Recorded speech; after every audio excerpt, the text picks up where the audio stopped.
Sumainyo ang Panginoon. At sumaiyo rin. Ang mabuting balita ng Panginoon ayon kay San Marcos. Papuri sa iyo, Panginoon.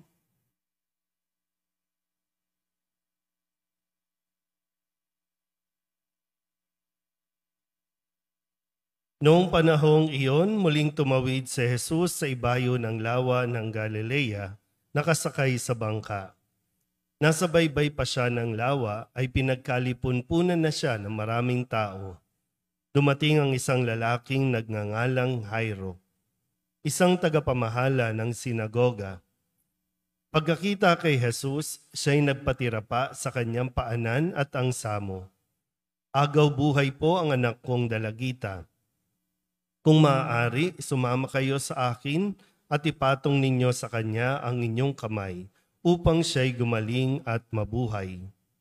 Sumama naman si Jesus, at sinundan siya ng napakaraming taong nagsisiksikan, anupat halos maipit na siya. May isang babae roon na 12 taon nang dinudugo at lubhang nahihirapan. Marami ng manggagamot ang tumingin sa kanya, at naubos na sa kapapagamot ang kanyang ari-arian. Ngunit hindi siya napabuti kahit kaunti, bagkos ay lalong lumubha. Narinig niya ang sinasabi ng mga tao tungkol kay Jesus, kaya't nakipagsiksikan siya hanggang sa makalapit sa likuran ni Jesus, at hinipo niya ang damit nito. Sapagkat sinabi niya sa sarili, mahipo ko lang ang kanyang damit ay gagaling na ako. Biglang tumigil ang kanyang pagdurugo at naramdaman niyang magaling na siya. Naramdaman naman ni Jesus na may kapangyarihang lumabas sa kanya, kaya't bumaling siya sa mga tao at nagtanong, sino ang humipo sa akin? Tumagot ang kanyang mga alagad, nakikita po ninyong nagsisiksikan ang napakaraming tao, bakit itinatanong ninyo kung sino ang humipo sa inyo? Subalit patuloy na lumingalinga sa Jesus, hinahanap ang humipo sa kanya. Palibhasa'y alam ng babae ang nangyari. Siya'y nanginginig sa takot na lumapit kay Jesus. Nagpatira pa at ipinagtapat ang buong katotohanan. Sinabi sa kanya ni Jesus, anak, pinagaling ka ng iyong pananalig sa akin. Umuwi ka na't ipanatag mo ang iyong kalooban. Lubusan ka ng magaling sa iyong karamdaman. Samantalang nagsasalita pa si Jesus, may ilang dumating mula sa bahay ni Jairo. Patay na po ang anak ninyo, sabi nila. Bakit pa ninyo aabalahin ang guro? Hindi pinansin ni Jesus ang kanilang sinabi. Sa halip ay sinabi sa tagapamahala, huwag kang mabagabag, manalig ka. At wala siyang isinama kundi si Pedro at ang magkapatid na Santiago at Juan. Nang dumating sila sa bahay ng tagapamahala, nakita ni Jesus na gulong-gulo ang mga tao. May mga nananangis pa at nananaghoy. Pagpasok niya ay kanyang sinabi, bakit kayo nagkakagulo at nananangis? Hindi patay ang bata, natutulog lamang. Ngunit pinagtawanan siya ng mga tao. Pinalabas niya ang lahat, maliban sa ama't ina ng bata at sa 3 alagad. At sila'y pumasok sa kinaroroonan ng bata. Hinawakan niya ito sa kamay at sinabi, Talita kumi, na ang ibig sabihin, Ineng, sinasabi ko sa iyo, magbangon ka. Pagdakay bumangon ang bata at lumakad. Siya'y 12 taon na, at namangha ang lahat. Mahigpit na ipinagbilin ni Jesus na huwag ipaalam ito kanino man, at inuutos niyang bigyan ng pagkain ang bata. ang mabuting balita ng Panginoon. Pinupuri ka namin, Panginoong Hesukristo. Isang magandang umaga po sa inyong lahat. Tayo po ay nasa 13 linggo sa karaniwang panahon. At nung nakalipas na linggo, atin pong narinig ang kwento ng kapangyarihan ng ating pong Panginoong Hesus ng kanyang patahimikin ang hangin at patigilin ang hampas ng alon ng dagat. At ang kanya pong winika sa kanyang mga alagad na takot dahil inaakala nilang lulubog sila. Sinabi ni Jesus na, bakit kayo natatakot? Wala pa ba kayong pananalig? Dahil kasama, kadalasan din, kahit kasama natin si Jesus, ay nandoon pa rin ang takot. Kaya ang kailangan natin ay pananalig. Imbis na matakot o imbis na i-entertain natin yung mga takot natin, mas lakihan pa natin ang ating pananalig sa Diyos. Na siya namang ating natunghayan sa linggong ito. Dahil sa pananalig ng babae, ay nagawa niya pong makipagsiksikan at gawin ang lahat ng paraan makahawak lang sa laylayan ng damit ni Jesus at siya'y gumaling. Ganon din naman ng pakinggan ni Jairo, yung sinabi ni Jesus na huwag kang mabagabag, manalig ka lang, muling nanumbalik ang buhay ng kanyang anak. Iniwan niyang may sakit, dumating sila na ang pahayag ay patay na, pero dahil sa sinabi ni Jesus na magbangon siya, kaya nanumbalik ang kanyang buhay. Dito po, inaanyayahan ko po kayo na pagnilayan natin ang tungkol po sa ating mga realidad din naman sa buhay natin. Yung pagkakasakit. Bakit ba tayo nagkakasakit? Tingnan nyo nga yung mga katabi ninyo kung may sakit ba o ano? May pinagdaraanan na naman ba? Sino ba ang hindi pa nagme-maintenance dito? O sino ang may maintenance? Marami na, Marami na. Kaya sana po mas makita natin yung mga pagkilos kapag may sakit ka na. Ano ang dapat nating mas gawin? Kasi kung tutuusin, bakit nga, itanong ko, bakit ba tayo nagkasakit? At kapag nagkasakit na, ano ang dapat natin na ginagawa? Tandaan natin mabuti sa pahayag ng Aklat ng Karunungan, hindi ninais ng Diyos at hindi nilikha ng Diyos ang kamatayan ng tao. Kaya nga nilikha para mabuhay, para bigyan ng buhay. Hiningahan, sa kwento ng paglikha, hiningahan niya ang tao at nagkabuhay. O hindi ang Diyos, sabi dito, hindi ang Diyos ang lumikha ng kamatayan o ang paghihirap. At sinong may gawa niyan? Ang demonyo na ayaw tayong buhayin. Ayaw niya ng plano ng Diyos na tayo ay likhain ayon sa kanilang wangis. Kung kaya't ginagawa ng demonyo ang lahat ng paraan para tayo mamatay. Pinuhay tayo ng Diyos, pero ang gusto ng demonyo, mamatay tayo. Malinaw po ba yon? Kasi kadalasan, kapag talagang may mga nakakaranas na tayo ng sakit, although kailangan natin makita din na tumatanda na kasi tayo. Lumalambot ang mga buto natin. So manghihina talaga tayo. Yung cycle, yung cycle. Pero ulitin ko po, nagbigay ang Diyos ng buhay. Tinira ng demonyo ang buhay na ito at gustong sirain. Pero dahil sa pagkabuhay ulit ni Jesus, kaya ang tao nabubuhay ulit. Maghihirap man, pero hindi yon ang katapusan. Hindi kamatayan ang katapusan, kundi mayroon nga tayong tinatawag na pagkabuhay. Anumang sakit na mayroon tayo, hindi yan gusto ng Diyos. Kung pinakinggan mo lang mabuti ang ating mga pagbasa, hindi kagustuhan ng Diyos na maghirap tayo dahil sa ating mga karamdaman. Ulitin ko ulit. Kanino galing ang karamdaman? Sa demonyo. At paano pumapasok ang demonyo? Sa panunukso. Balikan natin muna, no? Ano ang sakit mo?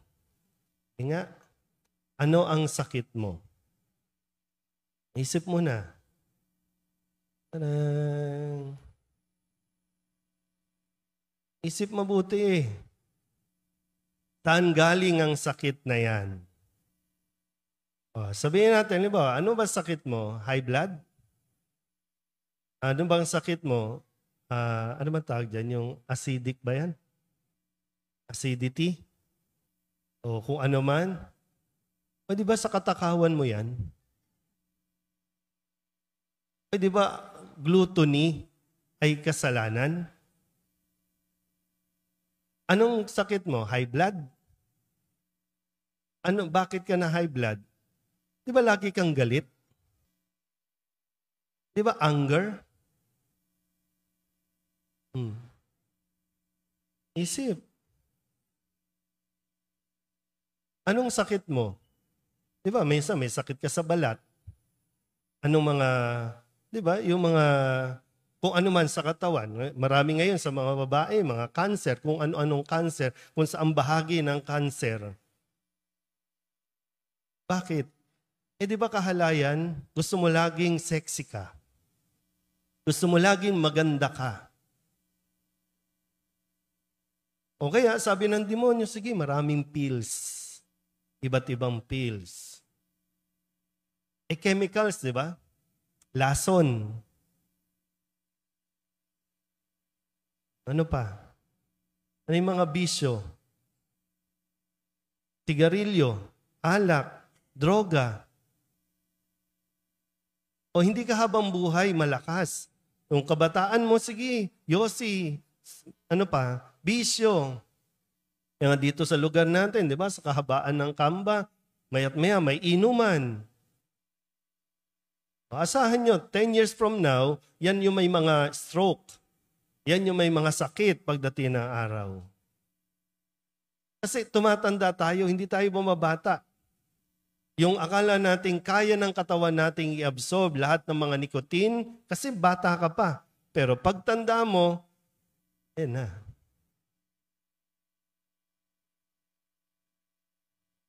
Tapos, pag umihina na, nagkakasakit na, anong gagawin natin? Mainitin ang ulo.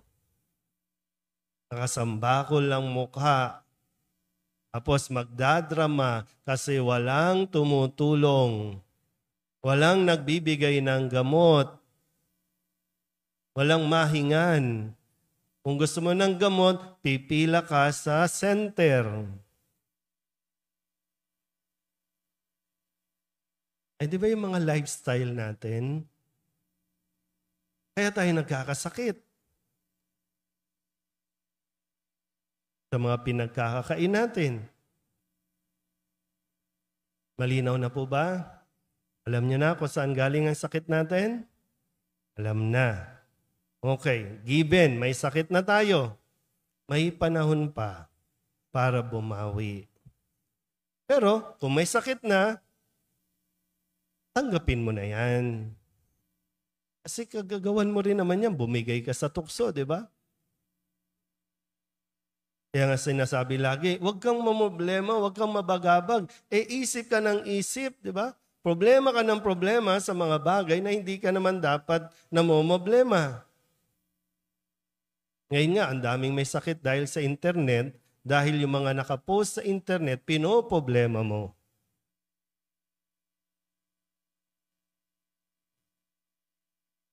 Tingnan niyo po ulit, no? Ano bang ginawa ng babae? Kasi yung realidad, kapag nagkasakit ka, uubusin niyan lahat ng pera mo. Ano ang sabi dito?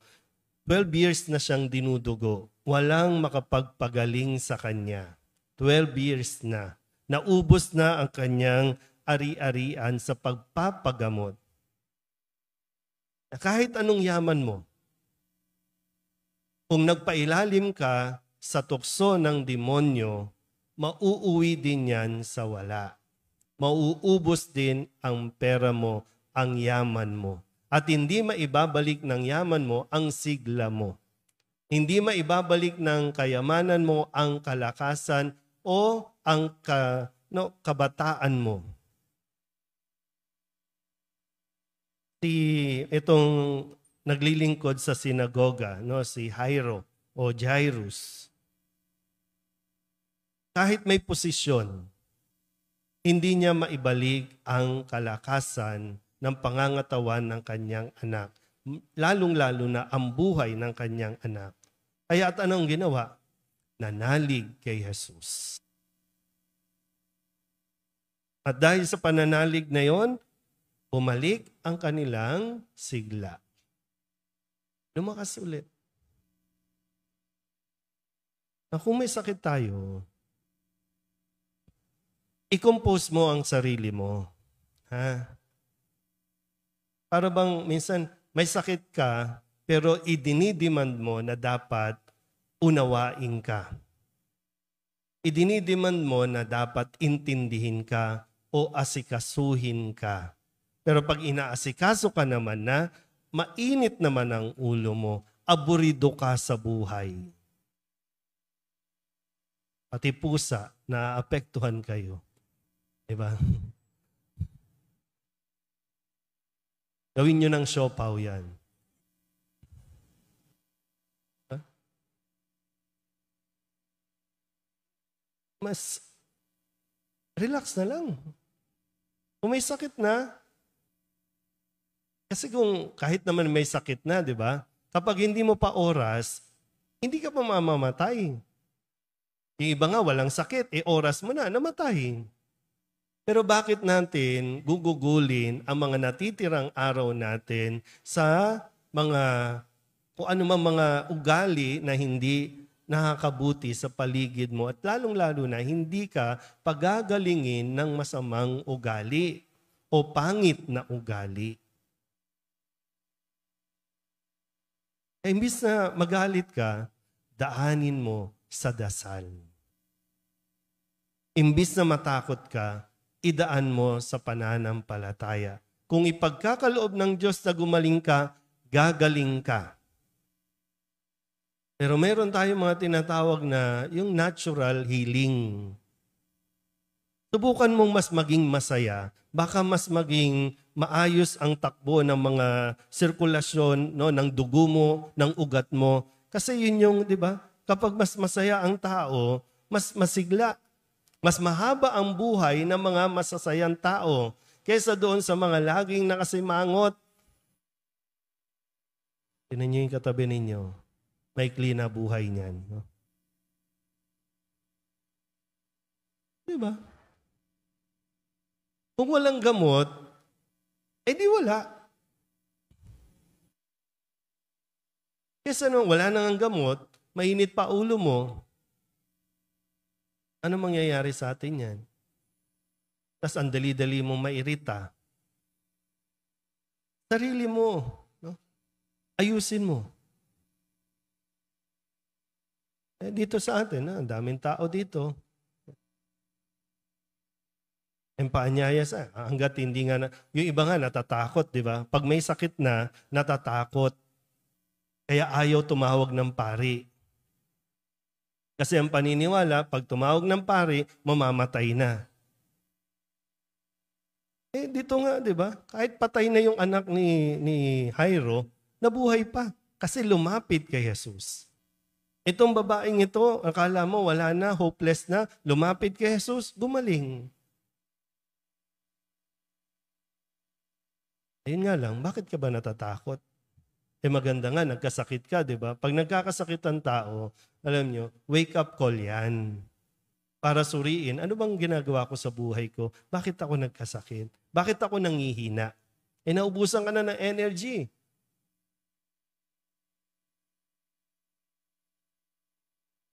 Maraming taong magbibigay sa iyo ng ikakainit ng ulo mo. Pero nasa sa iyo kung i-absorb mo. Pero kung ako sa iyo, imbis na pagtuunan mo ng pansin yan, pagtuunan mo ng pansin ang sarili mo at kung paano mo patatatagin ang iyong pananampalataya. Para nang sa ganon, mas maging simple ang buhay natin. May sakit man tayo o wala, ang importante, lumalapit tayo at nananalig tayo kay Jesus. Amen?